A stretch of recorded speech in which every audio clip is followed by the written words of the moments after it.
ब्रह्मांड के बारे में हम जितना जानते चले जाते हैं, उतनी ही हमारी इच्छा इसे और जानने की बढ़ती जाती है। हर कोई यह जानना चाहता है कि आखिर ब्रह्मांड कितना बड़ा है, इसका आकार कैसा है, ब्रह्मांड कैसे बना, इसके पहले क्या था और इसके बाद क्या होगा आदि। यदि वेदों के मंत्रों का बिल्कुल ठीक ठीक अर्थ समझ में आ जाए, तो ब्रह्मांड की उत्पत्ति से संबंधित सारा रहस्य खुल सकता है। लेकिन समस्या इसी बात की है कि वेद मंत्रों का ठीक ठीक अर्थ कोई नहीं समझ पाता है, इसका विज्ञान छिपा ही रह जाता है। क्योंकि ज्यादातर विद्वान वेद मंत्रों का अर्थ केवल दर्शन या अध्यात्म से ही लगाते हैं। ऐसा इसलिए क्योंकि वेदों में हर बात को ईश्वर से प्रार्थना या उपासना करने के रूप में कही और समझाई गई है। वेदों में ब्रह्मांड की उत्पत्ति, संरचना और विकास के बारे में जानकारी दी गई है। वेदों में भी ब्रह्मांड में मौजूद विभिन्न शक्तियों और ऊर्जाओं का वर्णन किया गया है। नमस्कार मित्रों, आपका हमारे चैनल में हार्दिक स्वागत है। ऐसी ज्ञानवर्धक प्रस्तुति के लिए हमारे चैनल को लाइक, शेयर और सब्सक्राइब करें। अगर आप भी सत्य की खोज के राही हैं, तो कमेंट बॉक्स में अपने इष्ट देव का नाम लिखें। वेदों में ब्रह्मांड की संरचना के बारे में दिए गए सिद्धांत आधुनिक विज्ञान के सिद्धांतों से काफी हद तक मेल खाते हैं। आधुनिक विज्ञान के अनुसार ब्रह्मांड का विस्तार हो रहा है। यह विस्तार एक निश्चित बिंदु से शुरू हुआ था और यह अनंत काल तक जारी रहेगा।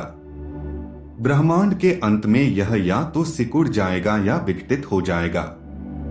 वेदों में ब्रह्मांड के विकास के बारे में दिए गए सिद्धांत वैज्ञानिक सिद्धांतों से भी आगे जाते हैं।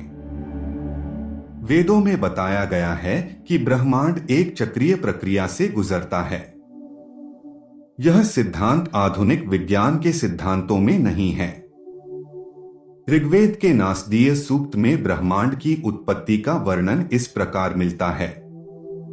नहीं कश्चित वेद कह को भविष्यति, कह वेद यत् आसीत् पुरस्ताद अजसः, एको अक्षरः सतो निहितो गुहाया, ततो रश्मिभ्यः परिवेष्टितो अजरो अमृतः।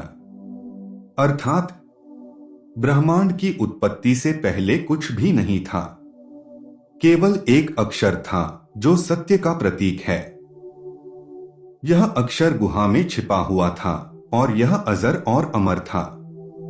ब्रह्मांड की उत्पत्ति के संदर्भ में विज्ञान और वैदिक धर्म में समानता। वैदिक धर्म के अनुसार इस ब्रह्मांड को किसी प्रमुख ईश्वर ने नहीं बनाया है, बल्कि यह ब्रह्मांड अपने आप बनता है। वैदिक धर्म का यह नजरिया पूर्णतः विज्ञान सम्मत है। वैदिक धर्म के नजरिए में यह ब्रह्मांड करोड़ों अरबों खरबों वर्ष पहले से बनती आ रही है, जैसा कि विज्ञान भी ऐसा ही कहती है। विज्ञान के अनुसार बहुत से तत्व मिलकर इस ब्रह्मांड अथवा दुनिया को बनाते हैं और बदलते रहते हैं। तो ठीक इसी तरह वैदिक धर्म के अनुसार भी इस ब्रह्मांड को अलग अलग तत्वों और शक्तियों ने मिलकर बनाया है। इसीलिए वैदिक ज्ञान को तत्व ज्ञान कहते हैं, जो विज्ञान के समकक्ष है। अब तो विज्ञान भी मानता है कि इस संपूर्ण ब्रह्मांड के उत्पन्न होने और विकसित होने के पीछे कोई एक स्थिर व अपरिवर्तित तत्व है, जिसकी वजह से ही इस संपूर्ण दुनिया का अस्तित्व है।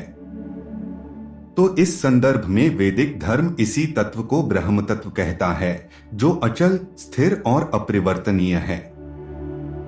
इसे छोड़ बाकी के सभी तत्व अस्थिर व परिवर्तनशील हैं। उनके रूप, रंग और आकार प्रकार बदलते रहते हैं।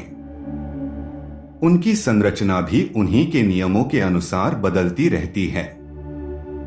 यहां तक कि समय भी इन्हीं में से एक तत्व ही है, जिसे वेद ज्ञान में काल कहते हैं।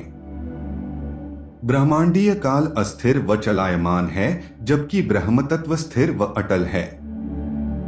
विज्ञान के अनुसार इस ब्रह्मांड के उत्पन्न होने, बनने व विकसित होने तथा बिगड़ने के पीछे भी किसी एक स्थिर व अटल तत्व का होना जरूरी है। तो इसी संदर्भ में वैदिक धर्म के अनुसार भी ब्रह्म तत्व ने प्रकृति को स्पर्श किया, जिससे प्रकृति में असीमित ऊर्जा का संचार हुआ।